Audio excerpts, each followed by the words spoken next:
भाई अगर तुम सीए इंटर में 26 अटैम्प्ट देने वाले हो तो मैं तुम्हें बता दूँ कि सिर्फ 10 दिन बचे हैं। लेकिन अगर तुमने ये 10 दिन सही से यूज़ कर लिए ना तो तुम्हारा रिजल्ट कम्प्लीटली चेंज हो सकता है। Trust me, completely change. So hi everyone, this is Mishti Malhotra and welcome back to my channel. And if you are new to my channel, to subscribe.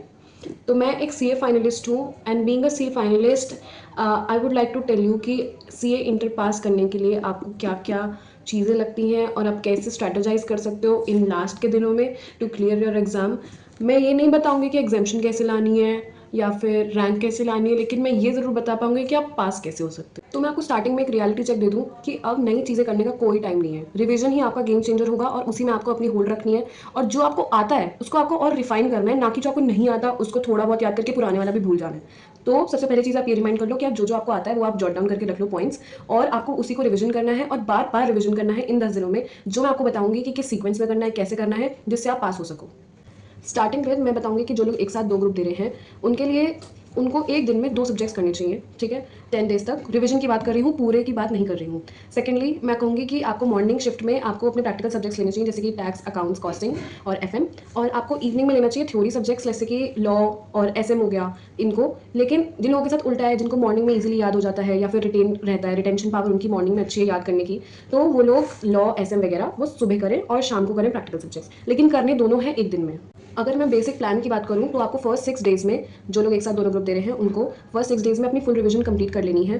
फिर उसके बाद उनके जो लास्ट के 4 दिन बचेंगे उसमें आपको 2 दिन तो इन सब चीज़ों प्रैक्टिकल चीज़ें हैं उनका पीवाईक्यू, और जो थ्योरेटिकल चीज़ें हैं उनके भी पीवाईक्यू देखने हैं। मतलब आप कर नहीं पाओगे हर एक क्वेश्चन सॉल्व करके अब इस वक्त पर, लेकिन आप देख लोगे ना उनके सम सॉल्व कैसे हुए, उनके आंसर राइटिंग कैसी है, तो आपको आइडिया लग जाएगा कि आपको कैसे लिखना है पेपर में जाके।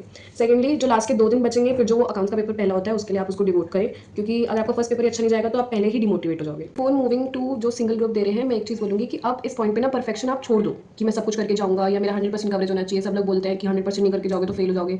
नहीं, अगर आपने जो किया है और जो इंपॉर्टेंट है वो तो किया ही होगा ऑफकोर्स, उसको भी अगर आप अपना रिफाइनमेंट में ले आओगे या फिर आप बिल्कुल ही उस पर फोकस होकर काम करोगे तो आपका पेपर फिर भी अच्छा जा सकता है, क्लियर होगा, क्यों नहीं होगा।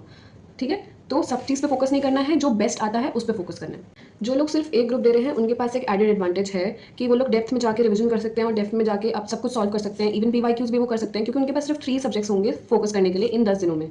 तो मैं कहूँगी कि आपको फर्स्ट 5 डेज में डीप रिवीजन करना चाहिए, ठीक है, क्योंकि आप 1 से 2 रिवीजन तो पहले कर चुके होगे, व्हाट आई थिंक, लेकिन नहीं करा किसी ने तो अभी भी आप कर सकते हो वो रिवीजन। फिर उसके बाद नेक्स्ट 3 डेज में आपको पीवाईक्यू प्लस मॉक टेस्ट देने चाहिए। अगर आपके पास मॉक टेस्ट का सीरीज होगी या फिर कोई भी आपने परचेज कर रखा होगा या फिर ऑनलाइन भी बहुत सारे मिल जाते हैं जो आईसीआई ने लिख रखे हैं, तो आप उनको सॉल्व करके देखिए। जो मेन पॉइंट्स होते हैं ना उनको करके देख लो, सिर्फ पूरा पूरा सॉल्व नहीं करना है। लास्ट के 2 डेज में मैं कहूँगी आपको अल्ट्रा रिवीजन करनी है, और जो फर्स्ट पेपर है जो भी आपका, अगर आप ग्रुप 1 दे रहे हो तो अकाउंट्स, अगर ग्रुप 2 दे रहे हो तो कॉस्टिंग, उस पर फोकस करो, क्योंकि पहला पेपर फिर से वही कहूँगी, पहला पेपर बेस्ट जाना चाहिए, क्योंकि first impression is the last impression. अगर उस पेपर का इंप्रेशन आपके ऊपर सही से पड़ गया तो आप आगे चल के मोटिवेट हो जाओगे और आपके बाकी 2 पेपर भी बहुत अच्छे जाएंगे। जो लोग सिंगल ग्रुप दे रहे हैं मैं उनको कहूँगी कि आप एग्जामेशन टारगेट कर सकते हो उन सब्जेक्ट्स में जो आपको बेस्ट आते हो।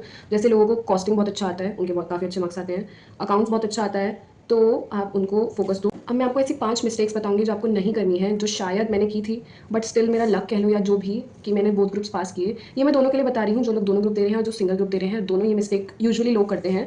पहली, आपको कोई भी नया मटेरियल नहीं ढूंढना है, नहीं उठाना है, क्योंकि जो आपने ऑलरेडी नोट्स प्रिपेयर कर रखे हैं या फिर जो भी आपके पास बुक्स हैं वो ही सफिशिएंट है इन 10 डेज में। आप नया चीज़ ढूंढोगे ईजी के लिए, शॉर्टकट्स के लिए, लेकिन वो आपको मेमोराइज नहीं होगा, फिर आप जो पहले पढ़ा उसमें भी कंफ्यूज हो जाओगे। सेकंड चीज़, आपको नोट्स ही बनाते नहीं रहना है, ये नहीं कि भाई लिखते ही जा रहे हैं कि लिखूंगा याद हो जाएगा। होता है लोगों को याद लिख के याद, लेकिन अब आप लिख के याद नहीं कर सकते, अब आपको रैपिड रिवीजन करना है। नेक्स्ट मैं बोलूँगी कि आपको पीवाईक्यूज इग्नोर नहीं करने हैं, भले से आप देखो उनके आंसर्स रीड करो, लेकिन उनको इग्नोर मत करना, उनको जरूर देखना, क्योंकि बहुत से ऐसे क्वेश्चन हैं जो पीवाईक्यू से उठ के आ रहे हैं। मेरे खुद के अटेम्प्ट में बहुत से क्वेश्चन ऐसे आ गए थे। नेक्स्ट मैं आपको बोलूँगी रेस्ट भी ज़रूरी है, स्लीप ले और प्रॉपर अपने हेल्थ का ख्याल रखें, क्योंकि अगर आपकी हेल्थ ही सही नहीं होगी तो आप पेपर कैसे दोगे भाई। प्लीज़ थोड़ा सा हेल्थ पे भी फोकस करो। Exam is also important but health is wealth. मैं ये कहूँगी कि ये गलती अगर आप पहले कर चुके हो तो अब प्लीज़ इसको इग्नोर कर दो।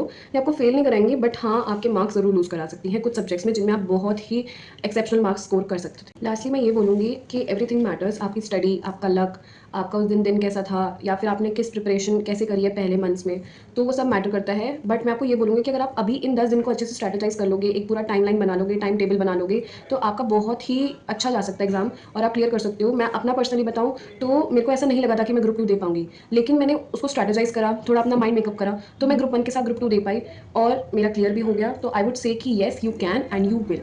Thank you for watching, and do subscribe to my channel, and I will be bringing more such videos. And if you want detailed plans, to please comment plan, and I will be providing it in the next video. Thank you. Do like, comment and share.